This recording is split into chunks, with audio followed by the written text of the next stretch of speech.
मनुष्य किसी भी चीज़ की कोई भी चिंता कर लेता है। चिंता किसी चीज़ के बारे में ज़्यादा डीपली सोचना होता है। किसी एक ही चीज़ को बार बार दोहराना चिंता के समान है। इसमें मन में बेचैनी महसूस होती है, मन नहीं लगता है। 70 काम एक साथ दिखाई देते हैं, समझ में नहीं आता किस तरीके से क्या करें। ऐसी परिस्थिति से कैसे निकलें कुछ समझ नहीं आता। हम इंसान, ये फितरत होती है हमारी कि हम जब किसी चीज़ को महसूस करते हैं, देखते हैं या कोई हमें बतलाता है, हम सुनते हैं, तो उस पे हम थोड़ा अपना रिएक्शन दिए बिना नहीं रहते हैं। चाहे वो चीज़ गलत हो या सही हो, हमें पता भी नहीं रहती है, लेकिन हमारा रिएक्शन ज़रूर होता है। ऐसी कोई भी घटना जिसके जीवन में घटती है, वो बिना कुछ सोचे समझे उसके ऊपर अपना रिएक्ट कर देता है, जो एक चिंता के रूप में होता है। उसी दृश्य को, उसी वस्तु को बार बार अपने दिमाग में सोचना चिंता करने जैसा होता है। एक ही वस्तु के बारे में बार बार सोचना मनुष्य जीवन के लिए बहुत हानिकारक होता है। इससे शरीर और मस्तिष्क दोनों को नुकसान पहुंचता है। यही तो एक मात्र उपाय है हमारे जीवन को नष्ट होने से बचाने के लिए कि हम किसी भी एक चीज़ के बारे में ज़्यादा अधिक नहीं सोचें।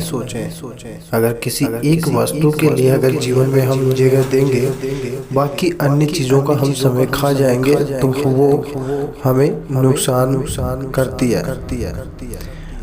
इसे एग्जाम्पल के रूप में हम इस प्रकार से समझ सकते हैं कि कोई मनुष्य अगर चिंता कर रहा है किसी एक टॉपिक के ऊपर, वो डीपली सोच रहा है और दूसरी वस्तुओं को वो नज़रअंदाज कर रहा है जो उसके शरीर के लिए आवश्यक है, तो ऐसा सोचना, ऐसी ओवर थिंकिंग मनुष्य को चिंता के रूप में डाल देती है। इस चीज़ से बचने के लिए यदि वो खुद अपनी इच्छा से ऐसा करता है तब तो ठीक है, लेकिन यदि वो अनावश्यक रूप से ऐसा करता है तो वो है चिंता के समान है। उसकी शरीर और उसके जीवन के लिए ये दुष्प्रेरणा के समान है। अगर आप किसी चीज़ के बारे में नहीं सोचना चाहते हैं लेकिन फिर भी सोच रहे हैं, उससे निकलना चाहते हैं लेकिन निकल नहीं रहे, तो ऐसी डिप्रेशन को हम चिंता कह सकते हैं। ऐसे अवसाद को हम मानसिक रूप से परेशान कह सकते हैं। और इससे बचने के उपाय मैं आज इस वीडियो में आप लोगों तक पहुंचाने की कोशिश करूंगा। आप इस वीडियो के माध्यम से समझें और निकलने की कोशिश करें। मेडिटेशन एक ऐसी चीज़ है जो किसी भी मनुष्य को किसी भी परेशानी से निकलने में सहायक है। मेडिटेशन वो दुआ है जो ईश्वर ने हमें प्रदत्त की है। मेडिटेशन क्या है? मेडिटेशन वही है जो हम चिंता के रूप में करते हैं। इसमें हम किसी एक टॉपिक को ध्यान में नहीं रख करके हर हिस्से के ऊपर ध्यान केंद्रित करते हैं। मेडिटेशन में हम लेट करके, बैठ करके, ध्यान मग्न होकर के हमारे शरीर को पहचानने की कोशिश करते हैं। एक एक अंग के ऊपर हम हमारा ध्यान लेके जाते हैं और ऐसा करने से हमें महसूस होता है कि हमारा हर अंग कितना महत्वपूर्ण है। ऐसा करने से हमारा ध्यान अलग अलग वस्तुओं पे जाता है और हमें प्रेरणा मिलती है कि हम एक वस्तु पे रुक करके हमारे जीवन को नष्ट नहीं करें। मेडिटेशन किसी संगीत को सुनना भी हो सकता है, किसी 10 मिनट 5 मिनट के लिए किसी संगीत को सुन कर के हम शांति महसूस करते हैं, तो उससे हमारा जो मन है, जो ओवर थिंकिंग है, वो वहाँ पे रुक जाती है, हमारा ध्यान कहीं और चला जाता है कुछ समय के लिए, तो हमें शांति महसूस होती है, खुशी महसूस होती है। ऐसा मेडिटेशन के माध्यम से किया जा सकता है। सकारात्मक सोच, हम ओवर थिंकिंग कर रहे हैं तो हमें यह सोचना अब बहुत जरूरी हो जाता है कि हमारी सोच सकारात्मक हो। हमें किसी भी तरीके से नेगेटिव थिंकिंग को नहीं लेकर के आना है, हमें हमेशा पॉजिटिव सोचना है। ऐसी सोच हमें विकसित करनी है कि जो भी हो रहा है वह अच्छे के लिए हो रहा है। भगवान कभी भी किसी का बुरा नहीं करता है। अगर कुछ गलत हो रहा है किसी इंसान के लिए, तो हो सकता है कि वो किसी भी माध्यम से उसके लिए सही भी हो।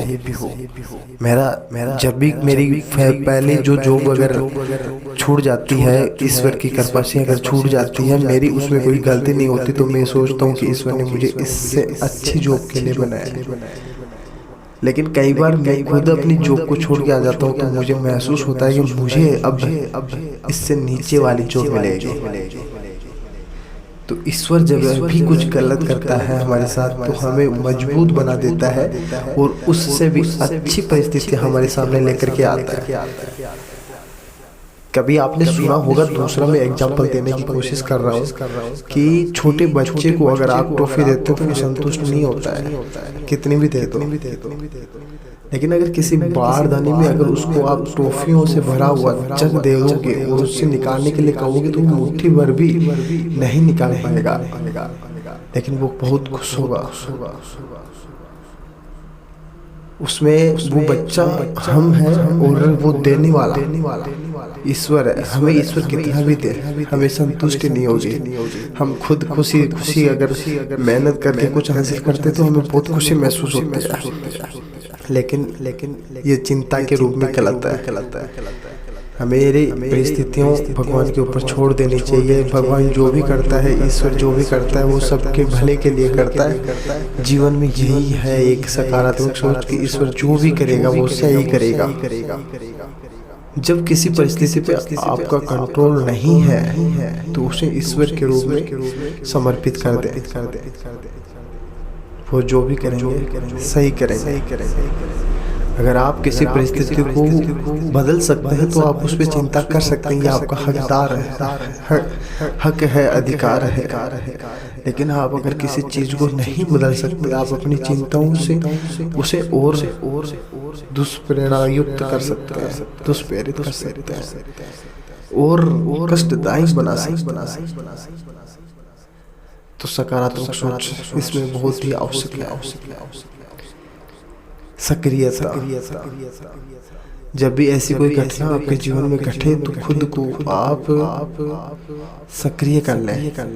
कभी भी शांत बैठ करके कुछ नहीं सहन करें, किसी न किसी काम में लगे रहें, अपने आप को व्यस्त रखें, क्योंकि खाली दिमाग शैतान का घर होता है और चिंताओं का ब्रह्मांड होता है। हम जब खाली बैठे रहते हैं तो हम चिंताएं करते ही हैं, लेकिन जब हम काम कर रहे होते हैं तो हमें उन चिंताओं की, उन बीमारियों की कभी याददाश्त भी नहीं रहती है। हमें याद भी नहीं रहेगा कि हमारी किस प्रकार की कोई चिंता थी।